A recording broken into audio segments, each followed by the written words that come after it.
तो hello everyone, welcome to free education. इस video में हम डिस्कस करेंगे 25 सितंबर शिफ्ट 2 का पेपर डिस्कस करेंगे। ठीक है। और जैसा आप लोगों को पता है कि एसएससी सीजीएल 2024 की वैकेंसी भी डिक्लेयर हो गई है, बढ़ गई है, कुछ 18,000 समथिंग हो गई है, यानी लगभग 726 या 727 अप्रॉक्स कुछ इतनी बढ़ गई है। जिन लोगों को प्री क्वालिफाई हो गया है, ठीक है, वो अच्छे से तैयारी करते रहो। और ये वीडियो एक्चुअली मैं 18-19 क्वेश्चन तक रिकॉर्ड कर चुका था और बाद में पता चला कि कुछ तो इशू था, एक दो क्वेश्चन ही रिकॉर्ड हुए और बाकी रिकॉर्ड ही नहीं हो पाए। ठीक है, तो कभी कभी ऐसी भी प्रॉब्लम्स हो जाती है। चलो वापस करते हैं, क्या ही कर सकते हैं। बोल रहा है कि from 2016 to 19 what is the difference between the total number of student enrolled in science and that of student enrolled in humanities. Science में और ह्यूमैनिटीज में इनरोल्ड होने वाले स्टूडेंट का रेशियो निकालना है 2016 से 19, यानी सबको जोड़ना पड़ेगा और डिफरेंस लेना पड़ेगा। अब मैं यहाँ पे दूसरा तरीका आपको बाद में बताऊंगा। मैंने जब पहले वीडियो बनाया था तो भी मैंने वो बताया था, अभी भी मैं बताऊंगा। देखो, सबको जोड़ेंगे तो 0 4 5 9 9 6 15, एक कैरी आएगा, 1 और 5 6 6 8 14 14 और 2 16 और 7 23, दो कैरी आएगा, 2 और 5 7 7 5 12 12 से 18 18 से 24, यानी 2 4 3 5। यहाँ पे ऐड किया तो 9 4 13 13 और 3 16 और 6 19 का 9, फिर 1 कैरी आएगा, 9 और 1 10 7 17 17 और 4 21 और 2 23, दो कैरी आएगा, 2 और 6 8 8 5 13 13 और 7 20 और 2 22, दो कैरी आएगा, 2 और 1 3। इसमें से हमें ये माइनस करना है। ठीक है, किस किस का डिफरेंस लेना है, 3 2 3 9 और इन दोनों का डिफरेंस। तो 9 में से 5 जाएगा तो 4, वैसे 4 यूनिट डिजिट एक में ही है, पूरा सॉल्व कर सकते हैं। 3 - 3 0 और 32 - 24 8। मेथड 2 में ये बता रहा था कि आप यूनिट डिजिट भी यहाँ पे अप्लाई कर सकते थे। चूंकि हमें डिफरेंस चाहिए था तो डायरेक्ट इसका इससे डिफरेंस ले लेते हर एक डिजिट का, या फिर यूनिट डिजिट जोड़ के उनका डिफरेंस ले लेते। लेकिन चूंकि दो ऑप्शन 0 0 थे, हालांकि इसमें जो आंसर आया है वो 4 वाला है और 4 वाला एक ही था, तो वो चीज़ भी आप ट्राई कर सकते थे। लेकिन यहाँ पे अगर सारे ऑप्शन अलग अलग होते तब वो उसको यूज करना ज़्यादा बेटर होता। मान लो यहाँ पे 0 आ जाता तो फिर टाइम वेस्ट हो जाता आपका, इसलिए मैंने उसको पहले नहीं बताया। What is the average income from school as salary per year earn by the person over the given year. School से कितनी सैलरी कमाई उसने, जो डाटा है ये 1000 रुपीज में गिवन है। स्कूल से जो सैलरी कमाई है वो ये वाली है, और इसका भी क्या पूछ रहा है हमसे, एवरेज। तो सबको जोड़ना पड़ेगा। 2 और 8 10 और 6 16 16 और 8 24 24 6 30 का 0, 3 असिल, फिर 3 और 3 6 6 और 4 10 10 6 16 16 7 23 23 और 9 32 का 2, 3 असिल, और ये कितने हैं अपने पास, 5 और हैं, यानी ये 8 हो जाएगा। एवरेज निकालना था तो 5 से डिवाइड, चूंकि डाटा 1000 में था तो 1000 से मल्टीप्लाई, 5 से ये 200 टाइम जाएगा, ये आ जाएगा 0 0 3 0 आ जाएगा, और 82 का डबल 164। कुछ ऐसा आंसर आना चाहिए, ऑप्शन 1 है। सेम हिंदी में अवेलेबल है सवाल। नेक्स्ट सवाल देखते हैं, सिंप्लीफिकेशन का है। देखो, 48/6 कितना आ जाएगा अपने पास, 8, 25 - 8 यानी प्लस का 17, और ये है 12 दूनी 24, तो 24 और 7 31 और 10 41, यानी मैं कह सकता हूँ इसकी जो वैल्यू है ये आ गई 41, प्लस है 78 और माइनस 2 गुणा 10 करूंगा तो 20, 25 - 20 5 आ जाएगा ये, और 3 से मल्टीप्लाई यानी 15, 15 में 5 जोड़ा तो 20 आ जाएगा, यानी माइनस का 20। 41 - 20 तो प्लस का 21 आएगा, और ये 78 है, तो 7 और 2 9 और 8 1 9, यानी ये हो जाएगा 99। Option third. बोल रहा है if the ratio of export to the import of company S and U in 2015 is 3:2 and 1:2।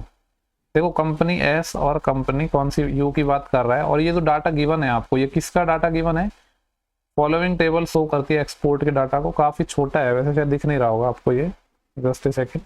यहाँ पे ये एक्सपोर्ट का डाटा को रिप्रेजेंट कर रही है, ठीक है, कंपनी एस और कंपनी यू। और हमसे जो सवाल में पूछा है वो पूछ रहा है कि टोटल इंपोर्ट बताना है। तो देखो, एस का एक्सपोर्ट 3 रेशियो था, और ईयर कौन सी थी, 2015, तो 3 रेशियो की वैल्यू 51 है, यानी 1 रेशियो की वैल्यू 17 हो जाएगी। तो यहाँ पे इस 2 रेशियो की वैल्यू जो इंपोर्ट है ये हो जाएगी 17 दूनी 34, 34 लाख। प्लस सिमिलरली यहाँ पे ये जो एक्सपोर्ट वाला 1 यूनिट है इसकी वैल्यू 70 है, तो इस 2 यूनिट की वैल्यू 70 दूनी 140 लाख हो जाएगी। तो ये हो जाएगा 14 और 3 17, 174 लाख, क्योंकि जो डाटा था ना वो सिर्फ और सिर्फ हमें एक्सपोर्ट का गिवन था, और ये रेशियो एक्सपोर्ट से इंपोर्ट था। उम्मीद कर रहा हूँ सवाल क्लियर हो गया होगा। नेक्स्ट सवाल पे चलते हैं। बोल रहा है कि एक वुमेन क्या करती है, उसकी सेविंग का और एक्सपेंडिचर और सेविंग का जो रेशियो है वो गिवन है हमें 4:1। आपको पता है इनकम बराबर होती है एक्सपेंडिचर प्लस सेविंग, यानी इनकम 5 यूनिट होगी। फिर अभी क्या हुआ है, उसकी इनकम और एक्सपेंडिचर में 20 और 10% का इंक्रीज हो गया। मैंने आपको हमेशा बताया कि बढ़े या घटे हुए डेटा पर काम करना है सिर्फ। इनकम 5 थी, 5 का 20% बढ़ा, 20% 1/5 होता है यानी 1 यूनिट बढ़ा। और एक्सपेंडिचर बढ़ा 10%, 4 का 10% कितना होता है 0.4। अगर ये 1 था, ये 0.4 है, तो फिर सेविंग 0.6 होगी। हमसे पूछ रहा है परसेंटेज सेविंग कितनी बढ़ी, तो बढ़ी है 0.6 यूनिट। किसके रेस्पेक्ट में, 1 रेशियो के रेस्पेक्ट में। परसेंटेज के लिए 100 से मल्टीप्लाई, तो आंसर विल बी 60%। बोल रहा है एक पर्सन है 144 में एक आर्टिकल को बेचने पर उसको 28% का लॉस होता है। अगर वो इसे 288 में बेचता तो प्रॉफिट कितना होता।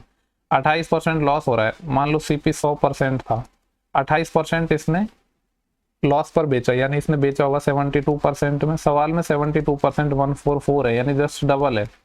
अगर जस्ट डबल है तो मैं कह सकता हूँ जो सीपी है वो 200 रुपये आ जाएगा। अब 200 रुपये के सामान को ये 288 में बेच रहा है, ये एसपी है। सीपी और एसपी का रेशियो ये आ गया, चूंकि परसेंटेज 100 पे निकलता है तो इसको 100 बना सकते हैं ना, 2 से काट के 100, इसको 2 से काट के 144। 100 के सामान को 144 में बेच रहे हैं तो प्रॉफिट कितना हो जाएगा 44%। नेक्स्ट सवाल है, क्वेश्चन नंबर है 7। बोला गया कि एक सिलेंड्रिकल टैंक है जिसकी रेडियस 14 सेंटीमीटर है, वाटर से फुल भरा हुआ है। 616 लीटर हम वाटर निकाल रहे हैं, तो वाटर लेवल कितना ड्रॉप हो जाएगा। देखो काफी बार ये सवाल पूछ चुका है एसएससी। मान लो इस तरीके से है कि एक सिलेंडर है, इसमें से हम वाटर निकाल रहे हैं, मान लो इस पॉइंट तक हमने वाटर निकाल दिया, ठीक है। तो जो वाटर का लेवल कम होगा वो इतना कम होगा, मैं इसकी ऊंचाई स्मॉल एच मान लेता हूँ कि एच ऊंचाई तक कम हो जाएगा। तो ये जो वाटर निकाला है इसका वॉल्यूम कितना है 616 लीटर, ये सवाल में गिवन है। यहाँ तक जो वाटर निकला ये भी तो सिलेंडर ही था, यानी वॉल्यूम इक्वल करना है। सिलेंडर का वॉल्यूम होता है πr²h, यानी 22/7 × लेकिन यहाँ पे एक और चीज जो ध्यान देने वाली है वो ये है कि हमसे जो आंसर पूछा है वो मीटर में पूछा है, ठीक है। किसमें पूछा है, मीटर में, जबकि यहाँ पे ये रेडियस 14 सेंटीमीटर में गिवन है और जो वॉल्यूम है वो लीटर में गिवन है। तो यूनिट्स को हमें कन्वर्ट करना पड़ेगा और मीटर में कन्वर्ट करना पड़ेगा, क्योंकि आंसर हमें चाहिए मीटर में। तो ये 40 पाई हो गया r² है 14 सेंटीमीटर, लेकिन मीटर में कन्वर्ट करना है तो 100 से बाहर। r² करना था तो 14/100 × 14/100। मैंने मान लिया कि एच ऊंचाई तक खाली हो जाएगा। ये एच भी किसमें, मीटर में है। ये वॉल्यूम बराबर है 616। अब ये लीटर में है, लीटर को आप कन्वर्ट करोगे मीटर में तो क्या करना पड़ेगा, 1000 से भाग देना पड़ेगा। बस इसको सॉल्व कर लो, ये 3 0 यहाँ से कट जाएंगी, ठीक है। 22 से अगर इसको मैं काटूं तो 22 दूनी 44, फिर कितना बचेगा 17, 176, 22 × 176। इस 7 से ये 2 टाइम चले जाएगा, 2 × 14 28 से ये पूरा 28। यानी अगर यहाँ से आप हाइट देख पा रहे हो तो ये 10 बच रहा है, ये इधर मल्टीप्लाई में चले जाएगा तो 10 मीटर है। वाटर का लेवल कम हो जाएगा, यानी यहाँ से लेके जो हाइट थी वो 10 मीटर है। नेक्स्ट सवाल है, बोल रहा है उस वृत्त का हमें व्यास बताना है जिसकी जो सरकमफ्रेंस है 12 और 16 सेंटीमीटर रेडियस वाले सर्कल है, उनकी सरकमफ्रेंस के सम के बराबर है। देखो किसी भी सर्कल का सरकमफ्रेंस क्या होता है 2πr। तो उस सर्कल की सरकमफ्रेंस क्या है 12 और 16 सेंटीमीटर वाले सरकमफ्रेंस की सर्कल के बराबर, सरकमफ्रेंस के बराबर है। तो 2πr बराबर हो जाएगा 2π, यहाँ पे r अलग है तो 2π तो दोनों में कॉमन आ जाएगा, ये हो जाएगा 12 और 16 28। देखो ये 2π से तो 2π चले जाएगा, यानी मैं कह सकता हूँ रेडियस मेरे पास 28 आ गया, 28 सेंटीमीटर। लेकिन हमसे सरकम क्या पूछा है, डायमीटर पूछा है, यानी 2r पूछ रहा है, तो 2r हो जाएगा 56। यही तो सवाल में गिवन था। क्या गिवन था कि जिसका जो सरकमफ्रेंस है 12 और 16 वाले जो भी सर्कल है उनकी सरकमफ्रेंस के सम के इक्वल है। नेक्स्ट सवाल है, अपने पास एक क्वाड्रिलेटरल है ABCD, ठीक है, कैसे भी बना लो, ये हो जाएगा ABCD। बोल रहा है कि AB और BC बराबर है, यानी ये वाली लाइन और ये वाली लाइन बराबर है। AD और DC बराबर है, AD ये वाली साइड और DC ये वाली साइड बराबर है। एंगल ABD चाहिए होगा तो इसको यहाँ से मिलाना पड़ेगा। ये वाला एंगल 68 डिग्री की बने। ADB यानी ये वाला एंगल 2y-7 है।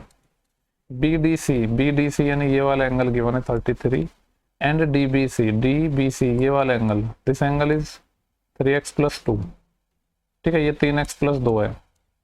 हमसे पूछ रहा है इस फंक्शन की वैल्यू। आपको पता है कि कॉन्ग्रुएंट हो गया ट्रायंगल, क्यों, क्योंकि ये साइड तो कॉमन थी, ठीक है। अगर ये साइड आपकी कॉमन है, इसमें ये कॉमन साइड हो जाएगी और बाकी दो साइड इक्वल है। ये वाली साइड बराबर है इस वाली साइड के, ये वाली साइड बराबर है इस वाली साइड के, तो ये दोनों जो ट्रायंगल है आपस में क्या हो गए, कॉन्ग्रुएंट हो गए। अगर नाम लिखना चाहूँ तो ABC ट्रायंगल कॉन्ग्रुएंट हो जाएगा किसके, अगर AB मैंने ये वाली साइड ली है तो फिर BC लेना पड़ेगा, BCD के। अगर कॉन्ग्रुएंट है तो करस्पॉन्डिंग जितनी भी चीजें हैं सब इक्वल हो जाएंगी। इस वाले में अगर मैं देख रहा हूँ सिंगल जो साइड है इसके सामने एंगल 68 डिग्री है, इसमें ये सिंगल जो डॉट लगा है इसके सामने एंगल है 3x+2, ठीक है। 2 इधर जाएगा 66, 3x की वैल्यू 66 तो x आ गया 22 डिग्री। नाउ इस डबल वाले के सामने एंगल 2y-7 है, यहाँ पे इस डबल वाले के सामने 33 है, 7 इधर जाएगा तो 40 हो जाएगा, 40/2 20, यानी y 20 डिग्री आ गया। हमसे पूछा है 2x+3y, यानी ये जो वैल्यू पूछी है 2 गुणा x, x की वैल्यू 22 तो 44 हो जाएगा, प्लस 3 × y 20 या 60, तो 60 और 44 104 डिग्री हो जाएगा, 104 ऑप्शन थर्ड। बोल रहा है कॉट स्क्वायर माइनस दिस बराबर 0 है और थीटा की वैल्यू 0 से 90 है और स्टैंडर्ड वैल्यू भी गिवन है, तो पूछ रहे हैं थीटा क्या है। ज्यादा दिमाग नहीं लगाना तो ऑप्शन से उठा लो। पहला ऑप्शन उठाया 45 है कॉट 45 1, कॉस 45 1/√2 होता है, लेकिन स्क्वायर करेंगे तो 1/2 और 2 से मल्टीप्लाई है तो 1 हो जाएगा, 1 - 1 0, ये सेटिस्फाई करके आगे चलते हैं। बोला K1 और K2 के बीच हमें रिलेशन बताना है, जिससे जो इक्वेशन है ये K1x लिखा है और ये K2x लिखा है, ठीक है। ये संपाती है, को इंसिडेंट है। अभी शायद लास्ट वीडियो में मैंने बताया था, अगर लाइन संपाती है मतलब एक ही पॉइंट से होकर ऐसे गुजरेंगे, एक दूसरे पर ओवरलैप करेंगे, तो उनके करस्पॉन्डिंग जितने भी रेशियो हैं x कोफिशिएंट के, यानी a1/a2 बराबर हो जाएगा y कोफिशिएंट यानी b1/b2 बराबर कांस्टेंट टर्म यानी c1/c2 बराबर होंगे। पहले वाले में x का कोफिशिएंट k1 है, दूसरे वाले में x का कोफिशिएंट 4 है। पहले वाली इक्वेशन में y का कोफिशिएंट 3 है, दूसरी वाली इक्वेशन में y का कोफिशिएंट k2 है। अब देखो एक चीज और ध्यान देनी है आपको, ये जो बराबर वाला है ना कांस्टेंट टर्म, ये बराबर के इक्वल लिखी है, तो दूसरी साइड भी बराबर के दूसरी साइड होनी चाहिए, और ना साइन का गड़बड़ हो जाएगा। ये चीज का ध्यान देना है, कभी कभी एग्जामिनर ना थोड़ा सा चालाकी कर देता है। ये बेसिकली 1/2 है, अगर पहले इन दोनों को मैं इक्वल करूँ तो k कितना आ जाएगा, k1 4/2 2 आ जाएगा। फिर इन दोनों को इक्वल अगर करूंगा तो k2 कितना आ जाएगा, 3 × 2 6। पूछ रहा है कि कौन सी इक्वेशन सेटिस्फाई करेंगे, चेक कर लो। पहला है k2 की वैल्यू अपने पास है 6, ये बोल रहे 3 टाइम ऑफ k1 है, 3 × 2 6, 6 = 6, तो यही हो जाएगा। बोला 2 पाइप हैं x और y जो टंकी को 14 और 21 घंटे में भर सकते हैं। अगर दोनों पाइप को एक साथ खोल दे तो कितने टाइम में भर जाएगा टैंक। एलसीएम आ जाएगा 42, 14 × 42 और 21 × 42 यानी 42 टोटल काम है। 3 और 2 5 की एफिशिएंसी से करेंगे तो 5 × 8 40, फिर बचेगा 2/5, 8 सही 2/5। नेक्स्ट सवाल है, दो सर्कल है, दो पॉइंट P और Q पर प्रतिच्छेद करते हैं। दो सर्कल एक दूसरे को काट रहे हैं पॉइंट P और Q पर।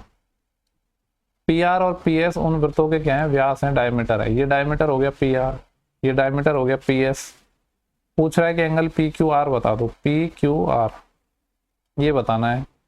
अगर ये डायमीटर है, आपको कॉन्सेप्ट पता है कि अगर ये डायमीटर है तो डायमीटर है सर्कमफ्रेंस में 90 डिग्री का एंगल बनाता है, तो 90 डिग्री आंसर हो जाएगा सिंपली। बोल रहा है कि नमन ने 8% के रेट ऑफ इंटरेस्ट पर इतने रुपए की राशि उधार ली, ठीक है। फिर क्या हुआ, फर्स्ट ईयर के एंड में उधार ली गई मूल राशि में से इतने पैसे उसने वापस चुका दिए। दूसरे ईयर के एंड में वो जो भी ब्याज है और बकाया जो भी राशि उसको पे करना चाहता है। प्रथम वर्ष के दौरान जो अर्जित ब्याज भुगतान भी इसमें इंक्लूडेड है, तो दूसरे ईयर के एंड पे उसे कितना पे करना पड़ेगा। क्या सेम सवाल मैं आपको लगभग 8 से 10 सवाल करवा चुका हूँ सेम पैटर्न पर, ठीक है, इसी सीरीज में, CGL 2024 की जो सीरीज है उसी में। और मैंने आपको बोला था कि डबल यूनिट डिजिट से हर एक सवाल हो गया था। अब तक जितने भी सवाल मैंने आपको करवाए हैं डबल डिजिट से हो गए थे, और यहाँ पे भी आप डबल डिजिट अगर देखोगे तो 8 6 0 6 3 1 3 3, तो आप इसको खुद से सॉल्व करोगे, ठीक है। जो लोग लगातार वीडियो देख रहे हैं मैं उम्मीद कर रहा हूँ कि वो इस सवाल को कर लेंगे, और मैं इसलिए इसको होमवर्क में दे रहा हूँ कि आपको मैंने इतना वो जो कॉन्सेप्ट बताया इस पर काफी क्वेश्चन करवाए हैं कि आप इसको अप्लाई कर पा रहे हो या नहीं, ठीक है। कुछ नए लोग हो सकता है इसी वीडियो पे डायरेक्ट आए, तो वो ये कमेंट करके जाएंगे कि यही क्वेश्चन हम देखने आए थे, तो इसीलिए मैं बता रहा हूँ ये चीज, ठीक है। पुराने वीडियोस देखो फिर आप लोग। बोला गया कि x बराबर दिस, y बराबर दिस एंड z बराबर दिस, तो वैल्यू ऑफ दिस। देखो एक तो हम बेसिक से भी इसको बना सकते हैं। जैसे मुझे x/p चाहिए तो x/p यहाँ से आएगा, p का इधर डिवाइड कर दो तो x²/p² क्या आ जाएगा, ये sec² a into cos² b। फिर चाहिए y²/q², q का इधर डिवाइड कर दो तो y²/q² क्या आ जाएगा, sec² a into sin² b। Minus है z/r और उसका स्क्वायर, तो ये हो जाएगा tan² a। अब देखो यहाँ पे sec² a है, यहाँ पे sec² a है, तो sec² a लेंगे कॉमन, अंदर बचेगा cos² b sin² b हो जाएगा 1 और minus tan² a। 10th class से आप पढ़ते आ रहे हो sec² theta minus tan² theta 1 होता है, तो 1 आंसर हो गया। अगर कुछ लोग इसको वैल्यू पुटिंग से करना चाहते हैं तो मैं आपको बता देता हूँ, आप वैल्यू पुट कर सकते हो। चूंकि x y z P Q R and A B C बहुत सारे वेरिएबल है, 3 इक्वेशन है, 3 के अलावा आप बाकी कुछ मान सकते हो, बट एंगल मानने से ही हमारा काम हो जाएगा। 2 एंगल है मेरे पास, ए और बी, और साइन फंक्शन है, सेक भी है, कॉस भी है, तो 45 डिग्री मान लो और आपको सॉल्व कर लो, इजीली सॉल्व हो जाएगा। ये आप मेथड 2 आपको खुद से करना है, मेथड 1 में आपको बता चुका हूँ। मेथड 1 भी बहुत ज्यादा इजी था, बेसिक से पूछ रहा है इसकी वैल्यू बता दो। क्या आपने ये पढ़ा नहीं, ए प्लस बी का whole square plus A minus B का होल स्क्वायर क्या होता है, twice of A square plus B square यानी X square plus Y square. कभी कभी यहाँ पे माइनस साइन दे देता है, तो उस केस में होता है 4 टाइम ऑफ ए बी यानी 4 टाइम ऑफ एक्स वाई। ये चीजें डायरेक्ट पता होनी चाहिए। ओके, नेक्स्ट सवाल है, बोल रहा है कि पुलिस कर्मी को कुछ दूरी से एक चोर नजर आया, वही चोर पुलिस का क्वेश्चन हो गया। यहाँ पे पुलिस है, यहाँ पे थीप है। बोल रहा है कि चोर पुलिस को देखकर भागने लगा। पुलिस और चोर 12 और 10 की स्पीड से भाग रहे हैं। पुलिस इधर भाग रही है, चोर भी इधर भाग रहा है। ये 12 की स्पीड से भाग रहा है, ये 10 की स्पीड से भाग रहा है। मैं मान ले रहा हूँ कि इस पॉइंट पर चोर को दबोच लिया जाएगा, तो चोर यहाँ से यहाँ तक दूरी चलेगा, जबकि पुलिस कंप्लीट यहाँ से यहाँ तक चलेगी। बोल रहा है कि चोर को 30 मिनट में दबोच लिया जाता है, 30 मिनट में पकड़ लिया जाता है। तो डिस्टेंस बतानी है इनिशियल कितनी थी इन दोनों के बीच में, यानी ये वाली डिस्टेंस हमसे पूछी है। तो देखो रिलेटिव स्पीड लग जाएगी। डिस्टेंस बराबर क्या होता है, डिस्टेंस बराबर होता है अपने पास टाइम इनटू स्पीड। ये तो डिस्टेंस है, ये हमें फाइंड करनी है, क्योंकि सेम डायरेक्शन में जाएंगे रिलेटिव स्पीड लग जाएगी। तो टाइम लग रहा है 30 मिनट, जिसको आवर में बदलूंगा 1/2 इनटू सेम डायरेक्शन में जाएगा तो स्पीड माइनस हो जाएगी, 12 माइनस 10 यानी 2 आ जाएगा। 2/2 यानी 1 किलोमीटर। 1 किलोमीटर मतलब 1000 मीटर, क्योंकि आंसर मीटर में गिवन है। Option number 3। बोल रहे एक वृत्ताकार चाप है जिसकी रेडियस 14 है, सेंटर पर 45 डिग्री का एंगल बना रहा है, तो उस सेक्टर का पेरीमीटर क्या होगा। इजी सा क्वेश्चन है। मान लो ये 45 डिग्री का एंगल बना रहा है, तो पेरीमीटर एक तो आर हो जाएगा और एक ये वाला। और चूंकि जब 360 डिग्री एंगल होता है तो पूरा सरकमफ्रेंस होता है 2πr, लेकिन यहाँ पे सिर्फ 45 डिग्री है, ठीक है।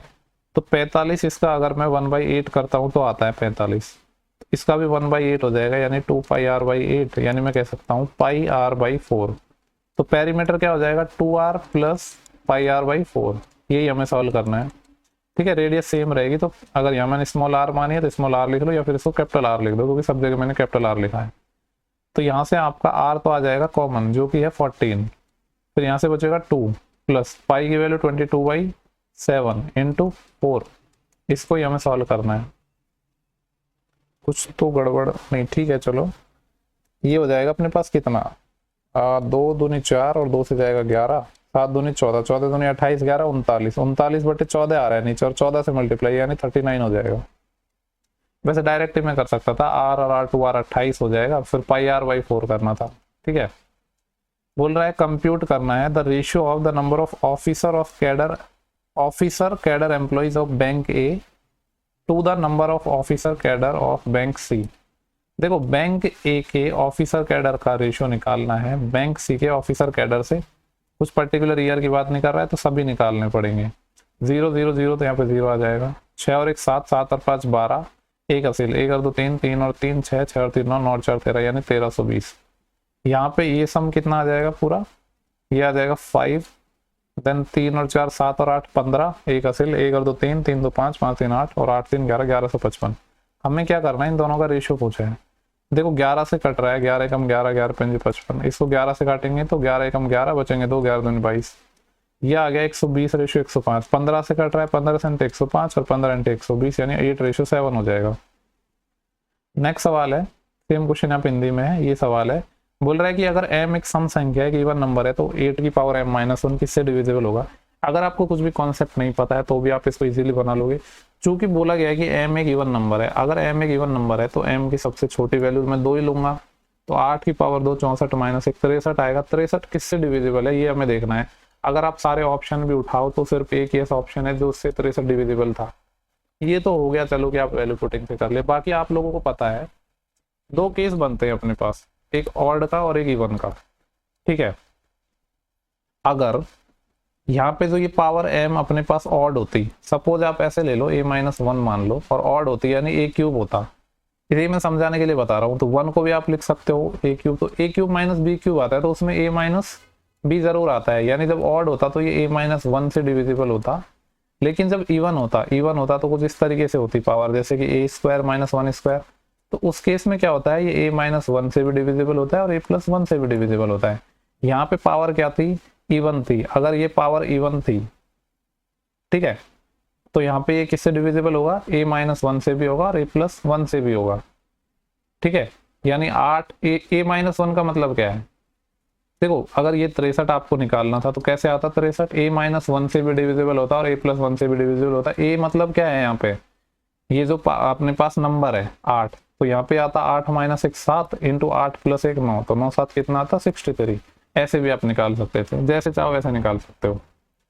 बोल रहा है के का वह मान बताना है जिसके लिए इक्वेशन है उनके अद्वितीय हल होंगे, यूनिक सॉल्यूशन होंगे। यूनिक सॉल्यूशन होने के लिए आपको पता है कि इनके x कोफिशिएंट का रेशियो यानी a1 अपॉन a2 ये बराबर नहीं होना चाहिए इनके y कोफिशिएंट यानी b1 अपॉन b2 नहीं होंगे। अगर यूनिक सॉल्यूशन होगा तो ये इक्वल में इक्वल, मतलब यहाँ पे ये इक्वल हो सकते हैं, लेकिन ये दोनों आपस में बराबर नहीं होंगे। तो इनका x कोफिशिएंट 4 आ जाएगा और इसका x कोफिशिएंट 6। यहाँ पे y कोफिशिएंट 6 है, वैसे ये बराबर नहीं होने चाहिए। यहाँ पे y कोफिशिएंट क्या है अपने पास k प्लस 4, ठीक है। 2 दूनी 4, 2 तिया 6। अगर इधर आप मल्टीप्लाई कर रहे हो या काट भी सकते हो ऐसे, 2 तिया 6 और ये इधर मल्टीप्लाई में चले जाएगा 9, यानी k plus 4 does not equals to 3, इधर चले जाएगा 9, तो k कितना आ जाएगा, ये 4 इधर माइनस हो जाएगा, तो k does not equals to 5। k की वैल्यू 5 नहीं होनी चाहिए अगर उनके यूनिक सॉल्यूशन होंगे। तो 5 होती तो क्या होता, देखो ये आ रहा था अपना 4/6 यानी 2/3, ठीक है। अब यहाँ पे आप y कोफिशिएंट की वैल्यू क्या ले रहे हो, इधर तो 6 है, यहाँ पे k की वैल्यू 5 होती तो 5 और 4 9 आ जाता, तो ये आ जाता 2/3। और इधर 7 है, इस 21 को इधर ले जाओगे तो ये भी कितना आ रहा है, ये 1/3 आ रहा है। इसको तो छोड़ दो, लेकिन यहाँ पे 2/3 आ रहा है दोनों, और अगर दोनों ही 2/3 आ गए तो पैरेलल हो गई लाइन, तो पैरेलल लाइन हो गई तो फिर यूनिक सॉल्यूशन कैसे होंगे, नहीं हो पाएंगे। पैरेलल लाइन में क्या होता है, कांस्टेंट टर्म सिर्फ अलग होती है। नेक्स्ट सवाल है, during a new year sale shopkeeper offer a discount of scheme to his customer. क्या स्कीम ऑफर करता है, buy 5 sweater get 2 sweater, 2 free sweater, 5 sweater खरीदने पर 2 स्वेटर मुफ्त पाओ। तो परसेंटेज डिस्काउंट कितना होगा, मुफ्त कितने पा रहे हैं हम, फ्री पा रहे हैं 2, लेकिन टोटल कितने पर, 5 और 2 7 पर, तो 2/7 का प्रॉफिट होगा। 1/7 14 सही 2/7 होता है, तो 2/7 14 का डबल कितना हो जाएगा, ये 28 सही, 2/7 का डबल 4/7%, ठीक है। बहुत लिखे देखते होगे आप दुकानों पे ये चीजें। 30 स्टूडेंट की क्लास है, ठीक है, जिसमें 10 स्टूडेंट है उनके एवरेज स्कोर 90 है, और अन्य टोटल 30 है तो अन्य स्टूडेंट 20 होंगे उनके एवरेज 75 है। तो पूछ रहा है कि क्लास का एवरेज कितना होगा। इसका रेशियो ले लेते हैं 1:2। मैं मान रहा हूँ डेविएशन में इसमें लगा रहा हूँ, ठीक है। तो मैंने मान लिया कि क्लास का एवरेज 75 ही था। अब देखेंगे कि ये 90 में कितना डेविएशन है, 75 से 15 ज्यादा है और इसके रेस्पेक्ट में रेशियो है 1। इसको बांटेंगे 2:1 में यानी 3 में, 3 पंजे 15, तो 75 और 5 कितना हो जाएगा 80। 80 is the correct answer. Next सवाल है, बोल रहा है कि इसकी वैल्यू बतानी है। देखो 10 72 माइनस 10 27 माइनस 10 72 10 27, इस तरह की जब भी आपको चीजें नजर आए ना, 10a minus 10b minus 10a 10b, just एक फॉर्मूला लगा देना हमेशा 10a माइनस b। यानी अगर मैं 72 माइनस 27 लिख दूं तो 10a माइनस b का फॉर्मूला आपको पता होना चाहिए। क्या होता है, 10a यानी 1072 माइनस 10b यानी 1027, 10a minus 10b upon 1 plus 10a 10b यानी 1072 इंटू 1027। अब देखो 72 में से 27 जाता है तो 45 आता है, और 10 45 1 हो जाएगा, यानी ये वैल्यू हो जाएगी 1। दूसरे कलर से लिख देता हूँ, चलो ये हो जाएगा अपने पास 1, क्योंकि इन दोनों का जो डिफरेंस आ रहा है वो 45 आ रहा है। 1 आ रहा है तो इधर मल्टीप्लाई में चले जाएगा। तो यहाँ एक तो है 1072 माइनस में 1027। हमें क्या चाहिए, हमें 10 72 और 10 27 और चाहिए। ये इधर 1 से मल्टीप्लाई होगा और 10 72 और 10 27 को इधर ले आता हूँ मैं, 1072 इंटू 1027 डिग्री। तो सिर्फ उस साइड कितना बचा, ओनली ये 1 बचा जो इधर मल्टीप्लाई होगा 1 से। बढ़िया सवाल है। लास्ट सवाल है, a/b 6:8 है। 6:8 को थोड़ा और सॉल्व कर सकता हूँ, 2 3 6 2 4 8, एंड b/c 5:11 है। ये 5 हो गया, ये 11 हो गया। a/b/c का रेशियो बताना है, हमेशा यही तरीका मैंने आपको सिखाया है। a सिर्फ यहाँ पे है, सीधा मल्टीप्लाई कर दो 15, b यहाँ पे है तो ऐसे मल्टीप्लाई कर दो 4 पंजे 20, फिर c सिर्फ यहाँ पे सीधा मल्टीप्लाई कर दो 44, 15 20 44 यानी ऑप्शन 3rd, ठीक है। तो इस शिफ्ट के पूरे 24 क्वेश्चन हो चुके हैं। उम्मीद कर रहा हूँ कि सेशन आपको पसंद आया होगा। अगर पसंद आया है तो दोस्तों के साथ शेयर कर सकते हो। बाकी आपका कोई भी डाउट वगैरह हो, कुछ भी हो, तो आप कमेंट सेक्शन में बता देना, या कोई भी सोशल मीडिया प्लेटफॉर्म पर बता देना। लिंक आपको वीडियो के डिस्क्रिप्शन बॉक्स और कमेंट बॉक्स में मिल जाएंगे। हर एक वीडियो के आपको कमेंट बॉक्स में एक कमेंट पिन हुआ मिलेगा जहाँ पे आपको सारे लिंक मिल जाएंगे, तो जहाँ चाहो वहाँ पूछ सकते हो। हर जगह मैं ऑलमोस्ट रिप्लाई करता हूँ सबका। ठीक है, नेक्स्ट सेशन में जल्दी मिलेंगे, तब तक के लिए bye bye, take care, thank you for watching, have a good day.